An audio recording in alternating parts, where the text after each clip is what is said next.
Educación a distancia, el negocio del siglo. Desde hace algunos años se viene desarrollando en forma creciente en varios países del mundo la denominada educación a distancia. Como indica su nombre, la novedad consiste en que los alumnos que estudian bajo esta modalidad puedan cursar sus carreras desde su casa a partir del uso de computadoras, sin necesidad de concurrir a las aulas de las facultades. Aunque en apariencia parezca un proyecto para el futuro, la educación a distancia tiene ya en el presente un desarrollo muy importante. Sus defensores han equiparado el surgimiento de la educación a distancia con una verdadera revolución en materia educativa que viene a remover siglos y milenios de estancamiento. Pero, ¿qué sucede con la educación? 2 milenios y medio después todavía ponemos alumnos en las aulas con una autoridad que les enseña por periodos determinados de tiempo. Avanzamos muy poco desde el paradigma educacional de Sócrates y sus discípulos.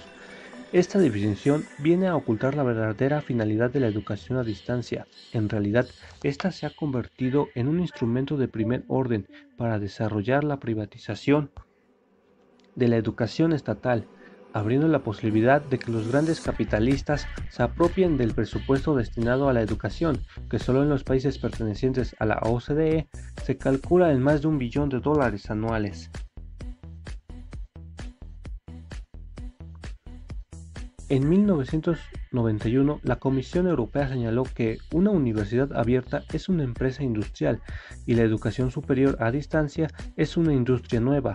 Esta empresa debe vender sus productos en el mercado de la enseñanza, regido por las leyes de la oferta y la demanda.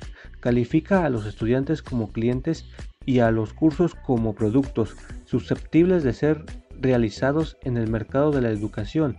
Para ser categóricos, en 1994, durante una reunión del G7 dedicada a la sociedad de la información, se planteó que la responsabilidad de la formación debe estar, en definitiva, asumida por la industria.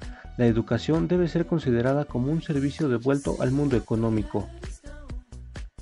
Una de las características fundamentales de la educación a distancia es que el sostenimiento de la educación ya no estará a cargo del Estado, sino de los propios estudiantes y de sus familias. La OCDE publica un informe en el 96 donde se señala que el compromiso más importante del lado de los estudiantes es el financiamiento de una gran parte de los costos de su educación. En otro documento señala algo similar. Los estudiantes se transforman en clientes y los establecimientos competidores luchan para obtener una parte del mercado. Los estudiantes deben pagar total o parcialmente sus cursos. Con la educación a distancia se invierte en los términos del planteamiento de Marx, que había hecho sobre la educación. Según Marx, mientras la clase obrera debía luchar para que el Estado sostenga a la educación, a la vez tenía que rechazar que el control ideológico de la enseñanza quedara en manos de este, ya que como representante de la clase capitalista iba a condicionar su sostenimiento del régimen social burgués. Para el capital, la educación a distancia representa antes que nada la posibilidad de encontrar una salida a la crisis del sistema universitario, crisis que hasta ahora no ha podido resolver. Para el régimen social capitalista, la causa de la crisis actual se debe a la masificación de la educación superior. La masividad de la educación superior ha sido una conquista de los explotados, que lograron que muchos sectores antiguamente marginados de la universidad puedan ingresar a ella. La universidad se convirtió entonces en una playa de estacionamiento para las nuevas generaciones que, mientras permanecían en el sistema educativo, aliviaban la presión sobre el mercado de trabajo en el cual no podían tener cabida. La educación a distancia busca precisamente desmantelar el movimiento estudiantil, destruyendo su unidad en los edificios y aulas, que es lo que da el carácter de un movimiento masivo. Es la crisis y la descomposición del capital la causa de la masividad que ha alcanzado las universidades en las últimas décadas, sea sinónimo de su retroceso y estancamiento y no de su desarrollo y esplendor.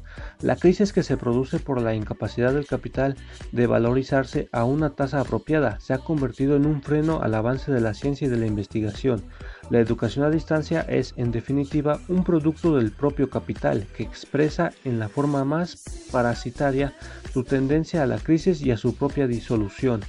Al movimiento estudiantil se le presenta el desafío de rechazar esta política como un paso más en la lucha por la defensa de la cultura y la educación, que, para darse en forma consecuente, debe enfrentar el propio responsable de su destrucción, es decir, el capitalismo.